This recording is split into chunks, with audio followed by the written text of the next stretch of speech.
በድፍረት እግዚአብሔር የለም ብለው የሚናገሩ ይህንን የሚጸየፍ ኃጢአተኛውን የሚጸየፍ ማለት የማይቀርበው እዚህ ጋር አንድ ቆሻሻ የሚሸት ነገር ካለ ይሸሻል። ለምን? ስለምንጠየፍ አይደል?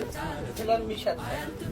ስለዚህ ኃጢአተኛውን የሚጠየፍ ማለት የሚሸሽ ማለት እግዚአብሔርን ደግሞ የሚፈሩትን የሚያከብር እግዚአብሔር የሚፈሩትን ደግሞ እናውቃለን።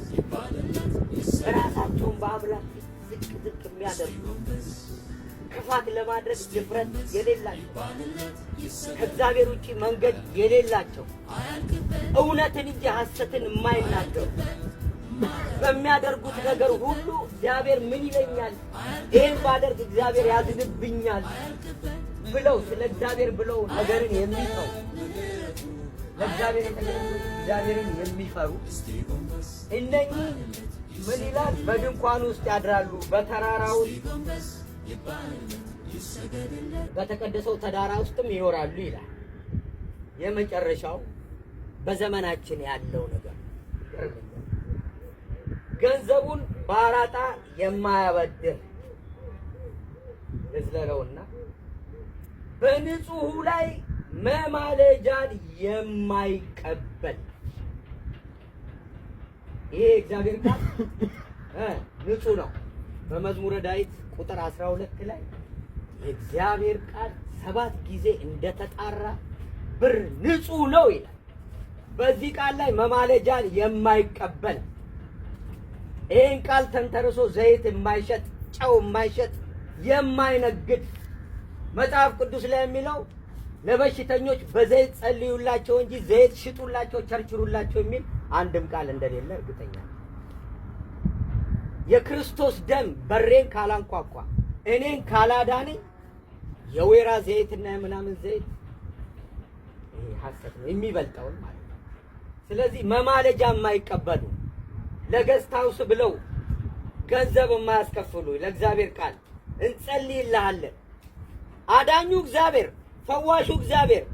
በመጨረሻ አንድ ታሪክ እነግራችኋለሁ ሰሞኑን ያነበብኩት ስለ እምነት እና በንጹሑ ላይ አንደኛ ንጹሕ የእግዚአብሔር ቃል ከዚህ በላይ ንጹሕ አናውቅ የለ። ሁለተኛ ደግሞ ንጹሕ ምንም የማያውቅ እግዚአብሔርን ፈልጎ ታሞ ሊሆን ይችላል፣ ተቸግሮ ሊሆን ይችላል። የእግዚአብሔር አገልጋይ ነው ብሎ እነ ጳውሎስን ባየበት፣ እነ ጴጥሮስን ባየበት፣ እነ ኤልያስን ባየበት፣ እነ ኤልሳ ሞተው እንኳን ሬሳ ባየበት እነኚህ ሰዎች ከእግዚአብሔር ጋር ንክኪ ያላቸው ያስታርቁኛል ብሎ ሲመጣ መማለጃ የማይጠይቀውን የሚጠይቁትን ግን እግዚአብሔር ይጠይቃቸዋል።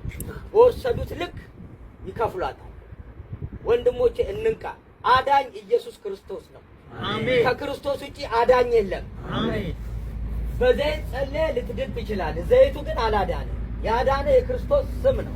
አሜን አሜን አሜን። ሁለተኛ ማማለጃ ማለት ጉቦ ማለት ነው። ቸግሮ ሊሆን ይችላል። ለቀበሌ መታወቂያ ጉቦ ይጠየቃል። ይሄን አደርግልሃለሁ ጉቦኝነት።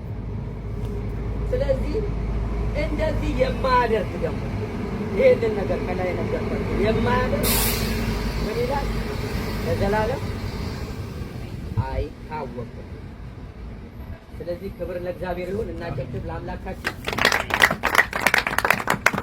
እግዚአብሔር የተባረከው ሰዓት እንዳንበላ